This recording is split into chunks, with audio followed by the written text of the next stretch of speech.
7h, 9h, Europe 1 Matin. Place au Club Culture d'Europe 1 Matin avec le livre du jour, Nicolas Caro. Le vendredi, c'est un livre audio que vous piochez dans le catalogue Audible. Et ce matin, le roman de l'américaine Emma Cline. The Girls, premier roman en 2016, acclamé aux États-Unis, publié dans 34 pays.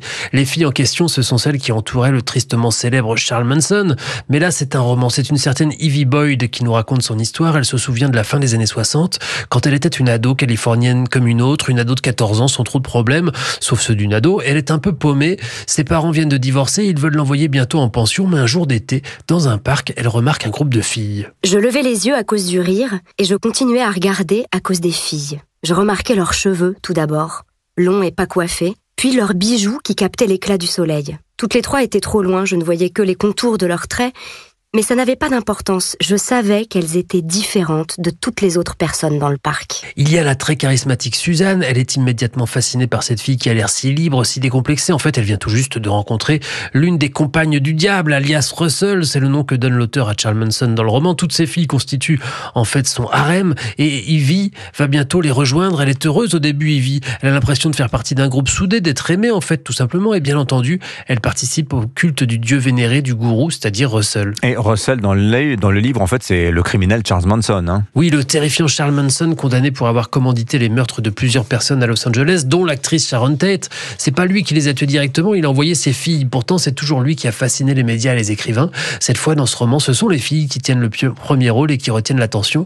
C'est prenant, captivant, étouffant, moite, dérangeant, sensuel aussi et servi par une écriture précise, sans fioriture. C'est un livre qui bouscule. Voilà, The Girls d'Emma Cline dans le catalogue Audible. Merci beaucoup Nicolas Caro. Place à la musique. Joey, ce matin, vous nous avez apporté un livre qui parle de musique et de voyage. Exactement, c'est un petit peu le guide de routard de l'histoire du rock. C'est le Rock City Guide. Ça sort chez GM Éditions et c'est écrit par un expert parmi les experts, J.D. Beauvalet, ancien rédacteur en chef du magazine Les Inrecuptibles, encyclopédie musicale vivante et authentique, globetrotter qui partage ici ses connaissances en 29 villes qui ont marqué l'histoire des musiques pop, rock et plus. Alors, quelques exemples.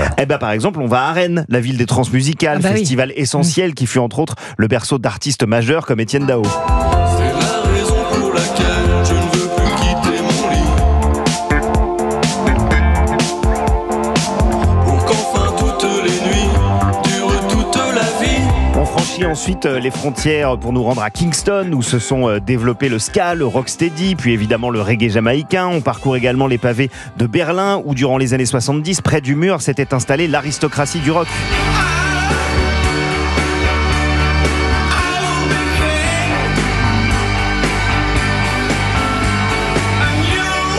On s'arrête également à Détroit, à Cologne, à Londres, à Mont-de-Marsan carrément. À Mont-de-Marsan, il y a quoi à Mont-de-Marsan ? Figurez-vous qu'en août 1976, à Mont-de-Marsan, le 21 août, a eu lieu le tout premier festival de punk. Ça n'a pas été à New York ni à Londres, incroyable. Mais à Mont-de-Marsan. Ça m'étonne pas. Voilà, donc finalement, chaque ville renferme des histoires fascinantes, des secrets. Ce livre nous donne envie d'aller partout. Je précise que chaque ville est illustrée en noir et blanc par Frédéric Pelletier, qui avait storyboardé les cérémonies d'ouverture et de clôture des JO de Paris 2024. Voilà, le Rock City Guide, ça a l'air passionnant. C'est vraiment bien. C'est génial.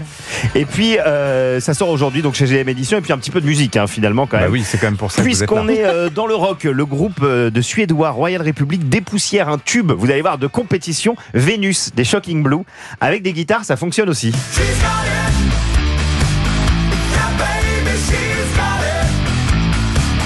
Ah oui. Vous l'avez reconnu. Ah bah bien sûr. Ils sont plus énervés. Pour les rasoirs, oui. Voilà, c'est disco rock, moi j'adore. Royal Republic, c'est un groupe assez génial sur scène. Ils seront ce soir au festival God Save the Queen Yaman à Penmark pour nos amis de Bretagne. Et puis ils seront au Helvest le 20 juin. Dis donc, c'est décentralisé ce matin. Save the Queen Yaman. C'est génial. God Save the Queen, j'adore ce nom de festival. Voilà, on salue les auditeurs d'Europe 1 à Mont-de-Marsan et à Penmark. Voilà. Merci beaucoup Joey. Avec plaisir, bonne matinée. Votre sélection musicale, merci Nicolas.